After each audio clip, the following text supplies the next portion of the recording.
बिस्मिल्लाहिर्रहमानिर्रहीम।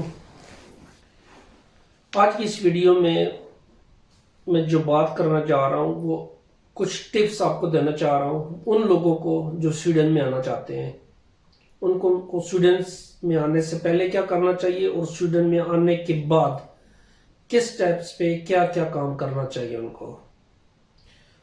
सबसे पहली बात, एक स्वीडन जब आप आते हैं तो आप किसी के पास, लाजमी बात है, किसी के घर में रूम या किसी के साथ शेयर एक अकोमोडेशन आप लेते हैं तो अब यहाँ पे आप सेटल हो जाते हैं, रहना शुरू कर देते हैं। जो सबसे पहला काम आपने करना है वो आपने अपने लिए जॉब तलाश करनी है। इससे पहले आप किसी चीज़ के पीछे मत भागें, किसी एजेंट के पीछे मत जाएं, कुछ भी करने की जरूरत नहीं है। अगर आपको पैसे बचाने हैं और यही पैसे आपने बच्चों की टिकटों पे, मकान पे, किसी और चीज़ पे लगा के अपने आप को आप यहाँ पे सेटल कर सकते हैं, क्योंकि एजेंटों के जो फीसें हैं वो बहुत ज़्यादा है। अगर कोई आपसे 40-50 हज़ार क्राउन लेता है किसी काम में, तो ये 40-50 हज़ार क्राउन आप ये समझ लें कि आपकी फैमिली के साथ आपके 6 महीने गुजार देता है। तो अगर आप 6 महीने फारिग बैठ के फिर भी आप जॉब ढूंढ के तो पेपर बनवा लें तो समझ लिया आपने 50 हज़ार क्राउन, आई मीन 6 महीने आपने काम किया, वो आपने पैसे बचा लिए हैं सारे। तो फर्स्ट मेरी एडवाइस ये है कि अपना मकान शेयरिंग ढूंढें, एजेंटों से बचें, जॉब ढूंढना शुरू कर दें। जो पहला स्टेप है यहाँ पे, जॉब ढूंढना शुरू कर दें। जब आपको जॉब मिलती है उसके बाद जो फौरन आपने काम करना है, टैक्स ऑफिस जाना है, आपने अपना टैक्स नंबर वहां से लेना है। उनको बताना है कि मेरे पास ये जॉब का कॉन्ट्रैक्ट है, मुझे टैक्स नंबर चाहिए ताकि मैं यहाँ पे टैक्सेस पे कर सकूं, मेरी कंपनी यहाँ पे टैक्सेस पे कर सके। कुछ कंपनीज वाले आपको बोलेंगे कि आपके पास टैक्स नहीं है, नंबर नहीं है, तो मैं आपको जॉब नहीं दे सकता। सिंपल उनको बोलें, आप मुझे एक सिंपल जॉब का कॉन्ट्रैक्ट दें कि मुझे टैक्स नंबर मिलेगा तो आप मुझे जॉब दे देंगे। वो टैक्स कॉन्ट्रैक्ट लेके टैक्स ऑफिस जाएं, उनको बोलें ये मेरे पास कॉन्ट्रैक्ट है, ये मेरे पास पेपर है इटली के, स्पेन के, यूनान के, मैं यहाँ पे जॉब करने के एलिजिबल हूँ, मुझे टैक्स नंबर दे ताकि मैं टैक्स पे करना शुरू कर दूँ। तो टैक्स नंबर लेना मस्ट है। जब आपको एक दफा टैक्स नंबर मिल जाए जॉब मिलने के बाद, मेरे ख्याल में जो सबसे बेस्ट ऑप्शन है, आपको उस वक्त सीधा जाएं बैंक ऑफिस में और अपना अकाउंट खुलवाएं। यहाँ पे अकाउंट खुलवाना मुश्किल कामों में से एक काम है। हर बैंक आपका इजीली अकाउंट नहीं खोलेगा, कोई जो नया आदमी आता है कोई बैंक उस पर ट्रस्ट नहीं करता। बैंक अकाउंट खोलने से न सिर्फ आपके सैलरी आपके अकाउंट्स में जाना शुरू होती है, बल्कि उसके साथ फर्दर आपको फायदे होते हैं। वो आपको एक डिजिट्स नंबर देते हैं, ऑनलाइन नंबर। आप जिस डिपार्टमेंट में भी जाते हैं उसके साथ मोबाइल बैंक आईडी उसको बोलते हैं, मोबाइल बैंक आईडी के जरिए आप उस डिपार्टमेंट, गवर्नमेंट के हर डिपार्टमेंट, हर बैंक, हर बड़े इदारे में आप एक्सेस कर सकते हैं, सिर्फ अपने उस मोबाइल बैंक आईडी के थ्रू। क्या आपके पास मोबाइल बैंक आईडी है, इसका मतलब ये कि आप सर्टिफाइड आदमी हो। अगर आपको बैंक ने अकाउंट खोला और मोबाइल बैंक आईडी दे दी है तो हर डिपार्टमेंट की नज़र में आप सर्टिफाइड हो। आपको फर्दर किसी डिपार्टमेंट में जाकर अपना सेपरेट अकाउंट बनाने की जरूरत नहीं है। मैं मिसाल दूँ आपको, इटली में मैं रोम में था, रोम कमून में मुझे अलग अकाउंट बनवाना पड़ता था, एजेंसी के इंतराते में अलग से अकाउंट बनवाना पड़ता था, किसी और डिपार्टमेंट में अलग से अकाउंट बनवाना पड़ता था।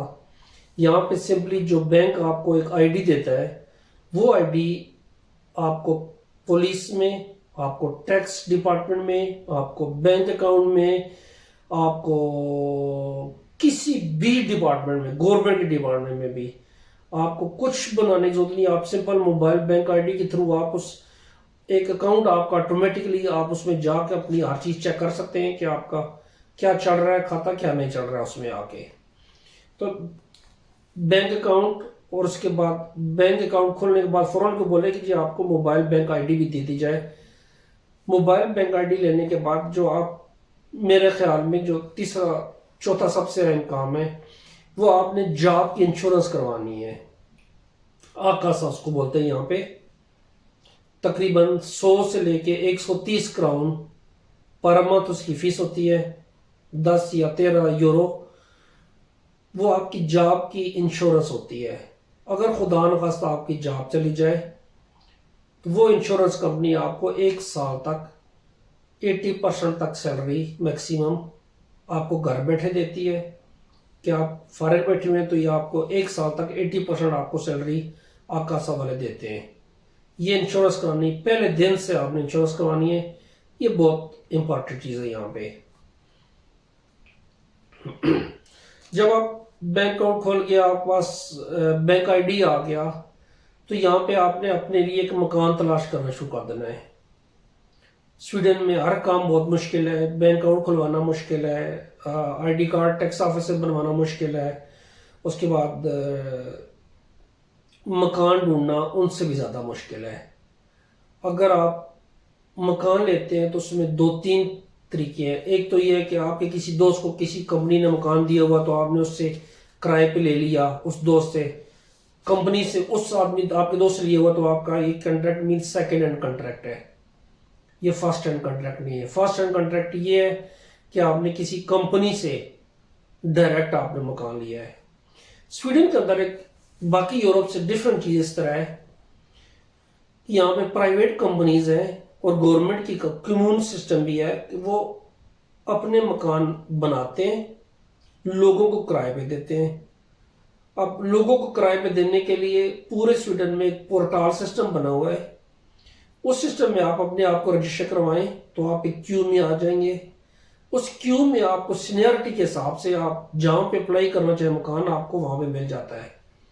बड़े शहर में अगर आप क्यू में, मसलन स्टॉकहोम में अगर आप क्यू में तो आपको 10 साल भी लग सकते हैं। लेकिन आप छोटे किसी गांव में तो मुमकिन आपको 2 महीने भी आपको क्यू में नंबर आ जाए। तो ये डिपेंड करता है कि उस पोर्टाल में आप कितने अरसे से और किस एरिया में मकान तलाश कर रहे हैं। जो दूसरा तरीका ये है, कुछ छोटे कम्यून जो होते हैं, जो छोटे छोटे गांव होते हैं, ये वाले वो गांव वाले अपने मकान बना के उस पोर्टाल पे नहीं डालते, वो डायरेक्ट लोगों को देते हैं। वो इस वजह से देते हैं कि उनके गांव की आबादी बढ़े, थोड़ी सी उनको टैक्स में इजाफा हो थोड़ा सा। तो आप उन गांव की या उन कम्यून में भी रजिस्टर होके उनसे कह सकते हैं कि आपको मकान दे। पोर्टाल से ये सिस्टम ज्यादा इजी है और आपको जल्दी मकान मिल सकता है। तीसरा, कुछ प्राइवेट कंपनियां वो पोर्टाल सिस्टम में अपने आप को रजिस्टर नहीं करती, वो डायरेक्ट अपने लोगों को मकान खुद देती हैं, लेकिन उनका जो किराया होता है वो थोड़ा सा ज़्यादा हो जाता है उसमें। तो अगर आप पोर्टाल सिस्टम में जाएं और स्टॉकहोम में 10 साल लगेंगे, आप माल्मो में तो आपको 4 से 5 साल लग जाएंगे, आप योतेबोरी जिसको हम गोथमबर्ग बोलते हैं वहां पे हैं तो उसमें भी 5-6 साल आपको लग सकते हैं।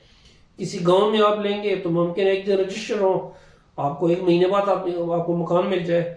तो जो ही आपके पास टैक्स नंबर आता है, कोई इंतजार किए बगैर फौरन उस पोर्टाल पर रजिस्टर हो जाए। जिस कम्यून को आपको पसंद हो उसमें भी जाकर रजिस्टर हो जाए। प्राइवेट कंपनियों को भी देखना शुरू हो जाए, लेकिन प्राइवेट कंपनियां या पोर्टाल या आपसे सैलरी स्लिप्स मांगती है कि आप काम क्या करते हैं, आपकी आमदनी कितनी है, सारा कुछ।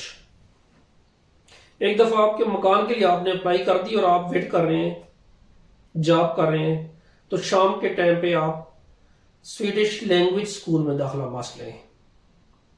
गो कि यहाँ पे स्वीडन में इंग्लिश हर आदमी समझ लेता है और बोल लेता है, लेकिन अगर आपको तरक्की करनी है तो आपको स्वीडिश जबान आना बहुत मस्ट है। स्वीडिश हर काम में, हर बड़ी पोस्ट पे स्वीडिश जबान कंपल्सरी है, वो मांगते हैं। गो के नेशनलिटी में या पीआर में वो स्वीडिश की रिक्वायरमेंट कोई नहीं है। जी माजरत, दरम्यान में एक फोन आ गया था तो वीडियो कट करनी पड़ी, तो दोबारा से बना रहा हूँ उसमें आके। तो बात हो रही थी स्वीडिश जबान सीखने की, तो आप स्वीडिश जबान में दाखिला मस्ट लें, फ्री ऑफ कास्ट है। अब दिन में 4 घंटे आप कर पढ़ सकते हैं, 5 घंटे आप पढ़ सकते हैं, हफ्ते में 2 दिन भी पढ़ सकते हैं, आपकी चॉइस पे है। जितना आप इजी समझते हैं उस हिसाब से आप एडमिशन लेके आप गवर्नमेंट के स्कूलों में आप पढ़ना शुरू कर दें। बहुत बेस्ट सिस्टम है, अच्छी तरह पढ़ाते हैं, हर चीज़ उनके ज़िम्मे है इस जबान में। उसके बाद जो चीज़ मैं कहना चाह रहा हूँ वो भी बहुत अहम है और वो भी यहाँ पे बहुत मुश्किल है। अगर आपके पास इटली में या स्पेन में या यूनान में लाइसेंस है गाड़ी का तो बहुत अच्छी बात है, समझ लें कि आपने अपनी 80% मेहनत बचा ली है। उस लाइसेंस को यहाँ पे आके चेंज करवाने की जरूरत नहीं है, यहाँ पे वो एक्सेप्टेबल है। जब वो एक्सपायर्ड होने पे आ जाए तो उसको आप चेंज करवा लें, रिन्यू करवाएंगे तो चेंज हो जाएगा, अदरवाइज आपको चेंज करवाने की जरूरत नहीं है। अगर आप फिर भी चेंज करवाना चाहते हैं तो सिंपली उनको एप्लीकेशन भेज दें कि मेरे पास ये लाइसेंस है, मैं चाहिए, वो 1 महीने में आपको आपका लाइसेंस लेके आपको स्वीडिश लाइसेंस इशू कर सकते हैं। उसके बाद जो दूसरी चीज़ है, यहाँ पे ड्राइविंग का लाइसेंस बहुत मुश्किल है। इटली के मुकाबले में, यूनान के मुकाबले, स्पेन के मुकाबले में बहुत मुश्किल है। अगर आपको सही कुछ थोड़ा सा डाउट है उसमें तो आपका लंबा टाइम लग सकता है ड्राइविंग लाइसेंस लेने में। और लकी लोग काउंट होते हैं जिनके पास यहाँ पे लाइसेंस काउंट होता है, लाइसेंस, ड्राइविंग लाइसेंस मौजूद होता है। अगर आपके पास पाकिस्तान का लाइसेंस है, स्वीडन में आने के बाद 1 साल तक आप उस लाइसेंस पे गाड़ी चला सकते हैं। आपने उनको बताना होगा कि मेरे पास फॉरेन लाइसेंस है, 1 साल तक आपको अलाउड है। 1 साल के बाद वो आपको गाड़ी नहीं चलाने देंगे।